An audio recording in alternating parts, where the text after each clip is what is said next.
Warning! I'm just a dumbass that likes to tinker with things and share my results. I am in no way responsible for any damages if you try what I share on my videos and you have issues. Tinker at your own risk. Have you ever been riding your bike and felt a wobble that makes the bike feel unstable? Me too! Today we're going to go through the most common fixes to resolve the wobble for your fat tire electric bike.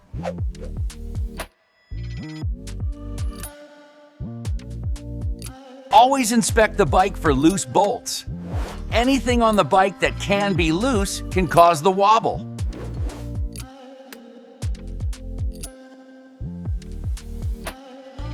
Tire pressure is one of the most common and easiest things to fix when dealing with wobble on your bike. Tire pressure seems to be a common reason to have wobble with your bike. That's an easy thing to check. Take off your stem. Check your tire pressure. You should see between 20 and 25 PSI on your tire. I typically, if I'm a heavy rider and I'm seeing some wobble, I will move this up to around 23 PSI. The rated tire pressure for the tire though is 20, so do that at your own risk.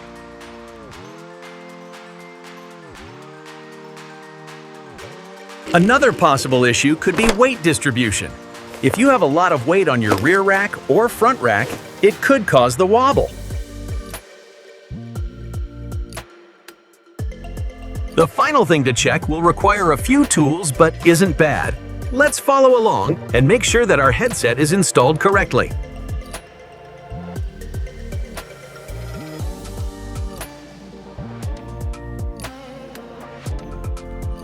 Okay, the typical reason why I see people have wobble in their steering is because they did not install their headset properly to begin with.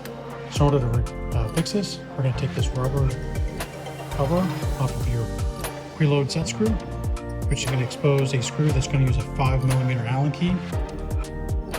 Next, I'm going to loosen my pinch nuts. One here and one here.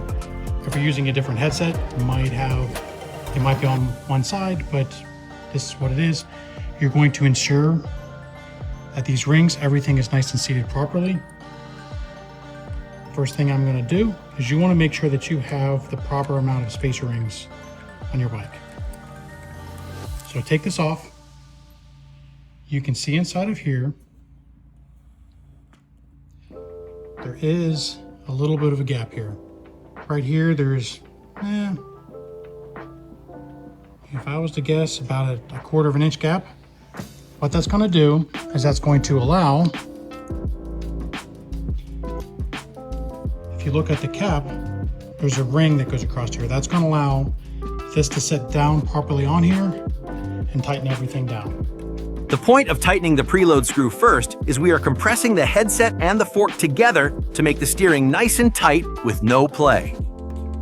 So from here, what I'm going to do is I want to tighten this top screw while these pinch nuts are loose. I'm going to tighten this screw down. It takes, sorry that my hairy arm's in the way. You're supposed to set 3.5 foot-pounds of pressure, which you might not think is a lot, but with these tiny Allen keys, you're going to crank down this. What it's going to do is it's going to allow everything here to kind of squeeze together to hold your crown race down here up against the frame, and then squeeze all of this down so that way that there's no play on the bearings or your frame and your steering fork. So again, I'm going to tighten this down. And then once that's tightened, again, you're going to really want to crank this thing down. You're going to use a 5mm Allen for it. Sorry, it's hard to tighten it down when I'm trying to keep my arm out of the way. Once that's tightened, then and only then go ahead and tighten the pinch nuts.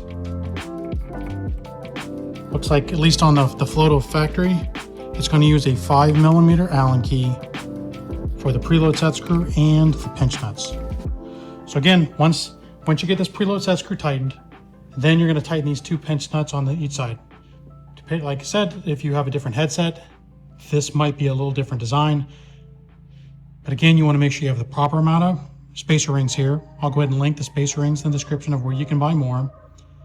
have yourself about a 1/4 inch gap between the top of your headset and where the post is, so that way you can tighten this down. Tighten the top first. It's very important. Most people don't do that. Most people will tighten these pinch nuts and then get the top. You want to get the top. That's where you're setting on your preload. Get that tightened first and then come back and get your pinch nuts. Remember, before you tighten your pinch nuts, make sure that your handlebars are aligned with your tire so that way that you can ride straight. Wow! With just a few simple steps, my bike is feeling stable and riding better than ever. If you have any tricks to get rid of the wobble in your bike, leave them in the comments and let others know. If any of this advice is useful to you and you're in the market for a new bike, please check my description for up-to-date discount codes. It saves you a few bucks and makes content like this possible. As always, thanks for watching, and I'll see you in the next one.